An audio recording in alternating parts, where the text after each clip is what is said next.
Say we're speeding. Down speed. And action. Well, maybe it's you. That was pretty good. Got an exciting one today. So if you're standing right now, you might want to take a seat because you guessed it.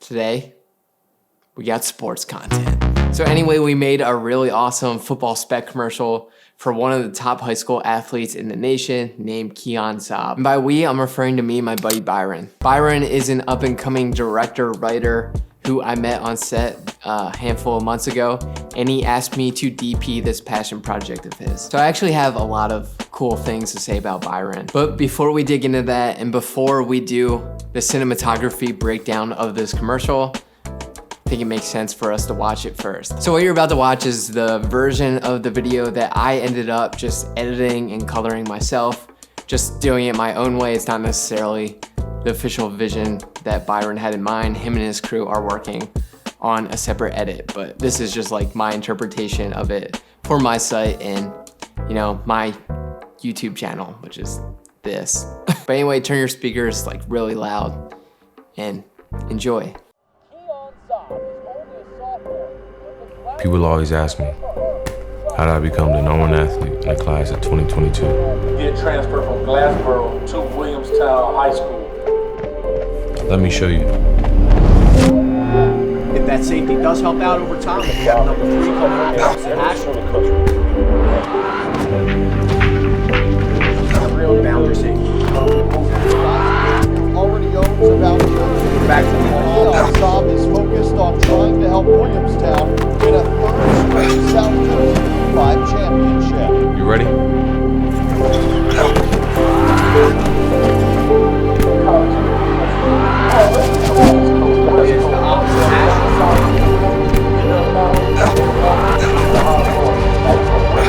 Still don't get it? Well, maybe it's you. Cool. Hope you liked it. So first things first, before we dive into it, let me just bring up those cool things that I had to say about Byron. As I mentioned, I met Byron on set and I was DPing and Byron was actually a PA on that set, which is a production assistant. So I just remember the entirety of that shoot. Like, I didn't know Byron. I didn't know anything about what he did, what his aspirations are, what his work was. I just remember him being like a super good dude and had such a good energy about him. So that shoot happened, it ended, it went. Byron was a great dude. That was the end of that. But then a couple months later, I found myself on set with Byron again. This shoot in particular was a lot more laid back and there was a lot more downtime. And me and Byron got to talking and we got to know each other a little bit. So yeah, he was telling me how he wanted to get more into directing, more into writing, because those were kind of the things within the film industry that he was most passionate about. And I remember him just telling me, like straight up, in quotes, I want to work with you, Danny. I'm working on something right now and I think you'd be perfect for it. So usually if someone newer with like not any work to show for came up and like told me they wanted to work with me, I'd be like, oh, cool, yeah, like maybe one day in the future, and just kind of like brush by the moment. But just like looking into Byron's eyes, like all I saw was like straight fire. So all the passion and work ethic that I know I have and that I put into all my work, I was seeing staring straight back at me right on Byron's face. So in that moment, I like didn't even hesitate or like care that he was newer, that he didn't have any work to really speak for. I was just like, yeah, dude, like whenever. So yeah, fast forward again and we shot it and made it happen and you already saw it. So Byron's got his own YouTube channel that I'll link in the description below, or I'll like put it at the end of the video or something.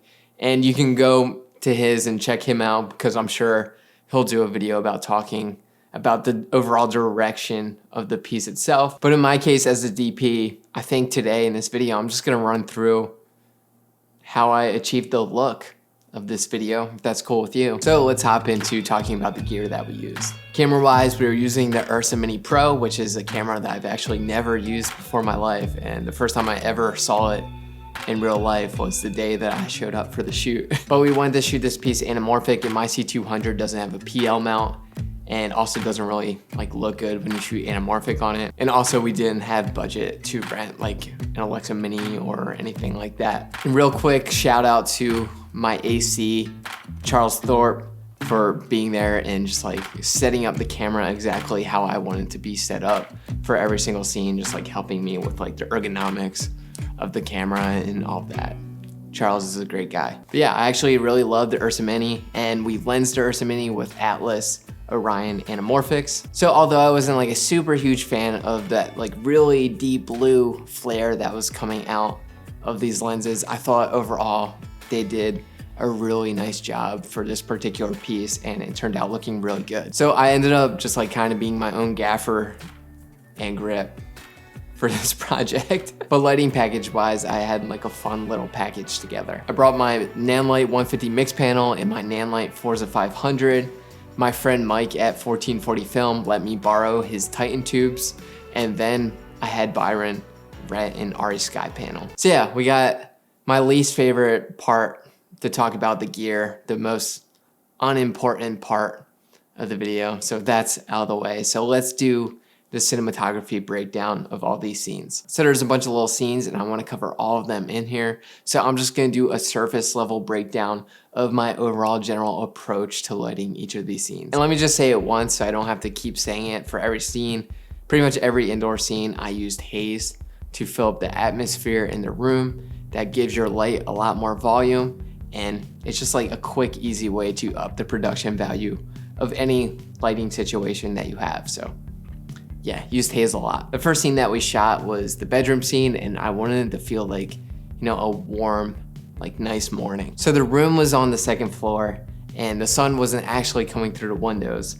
So what I did was put window shears up on the window, and I took my Forza 500, which is a hard light source, and I jacked it up uncomfortably high on a C-stand, and I was able to get that light up to that window and shine it through to act as our sun and our backlight. And to wrap that window light around Keon, I brought in my Nanlite mix panel and I shot that through a 4x4 silk, which gave us a nice soft source. So the next scene that we shot was in the coach's office, drawing up plays, watching game film. So projector lights always look super cool shooting through haze, and the projector in this room in particular was already like screwed into the ceiling. So we unscrewed that projector from the ceiling and brought it down lower so that we could see it within the frame. And then to key Keon's face, we used my Nanlite mix panel set to like the TV effect to make it look like the light bouncing onto his face was coming from the actual projector screen itself. And then to just do a lot of accenting within the room, I placed a bunch of Titan tubes around the room. I had one lighting up the coach's face, one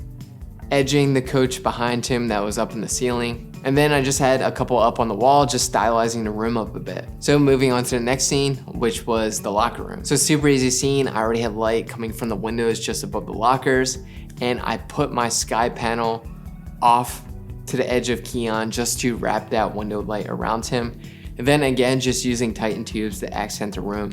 Really nothing crazy, and it looks awesome. Then the next scene was the weight room, which I think I'm most pumped about. So it actually like wasn't dark in there at all. There's windows just like all around this room, and we wanted it to be blacked out. We didn't have time to wait around till night to shoot this scene. So what we ended up doing was taping black blankets all around every single window. So yeah, once the room was blacked out, I put little magnets on the Titan tubes and I stuck them to the metal frames in the ceiling and created a big ring in the ceiling. This is a technique that I've been wanting to try for a really long time, so I'm happy I got to do it, and honestly really loved it. Then the only other thing that I added on close-ups, like when Keon's on the squat rack, I brought in my mix panel just to wrap that light ever so slightly around his face. And I wanted the scene to feel a little cooler, so in camera, I set my white balance a lot cooler. The next thing that we shot was the running in the street in the parking lot. We found a spot in the street where the sun was right behind Keon, got that nice backlighting going, and I sat in the trunk of someone's car and I held the Ronin 2, which was the only gimbal that could hold the weight of the Ursa Mini in the giant Atlas anamorphic lenses. I had my buddy Carlo holding me in the trunk, making sure I didn't fall out. And then I had Charles pulling focus for me. And then the very last scenes of the day were on the field under the stadium lights. And obviously for this scene, you're seeing a lot of like smoke in the air. That's because I wanted to add something in the frame so it wasn't just like dark, like black skies behind Keon the whole time he's working out. So I made Byron rent a fogger for me. So real quick, a fogger is different than a hazer. Fog is a lot thicker and lingers in the air in a thicker capacity than haze would. So being outside, it's like more of a fun, like atmospheric, stylized type thing. And something that you might have noticed with these shots and the shots within the weight room is that they had like a lot sharper like motion blur to them. And this was intentional. In order to make the scene like feel more intense and more chaotic, I over cranked my shutter. So instead of shooting with a normal shutter angle of 180 to get a nice smooth motion blur, I over cranked my shutter angle to 90, which gives you a more like intense, sharp motion blur. If you're like a super beginner, I'm sorry. I know that's like very intense for you to listen to, but don't even worry about it right now. We'll figure it out later. But yeah, obviously like lighting wise, I used the stadium lights, and just to wrap those stadium lights, I had the sky panel running on a generator. I really tried my best to flag off the lights that were shining on the front of Keon from the other direction, because those were just like flattening out my image, like flattening out Keon's face. I didn't want that, but unfortunately we didn't have a big crew. We didn't have like really any grip equipment to flag off those lights. So we were doing our best in scenes that we could to flag off those lights with like a 4x4 solid or something. But yeah, like super fun scene. Got the strap on the old cleats and proved to the world that I still got it. Woo, man, little cinema speed round there for you. I know that was quick, but if there's like specific scenes that you want a more in-depth breakdown for, just let me know in the comments below, and maybe in a future video I'll do that. But yeah, really great, super relaxed day with a young, like super hungry crew that was just like incredible pleasure to be around. But yeah, I'm just like really happy that we're able to make this happen for Byron. Like incredible hardworking dude. He has what it takes to level up, and I'm just like super happy and honored to just be a part of that journey for him. So if you're PAing out there and you have aspirations of being a director, don't be afraid of walking up to the DP and getting to know him, because that DP might be me. I'm just kidding. So yeah, that's all I got for you today. Thank you as always for watching, and I'm like still just like continuing to be overwhelmed by the amount of support that I'm receiving from all of you. So thank you so much, and talk to you next week. I love you.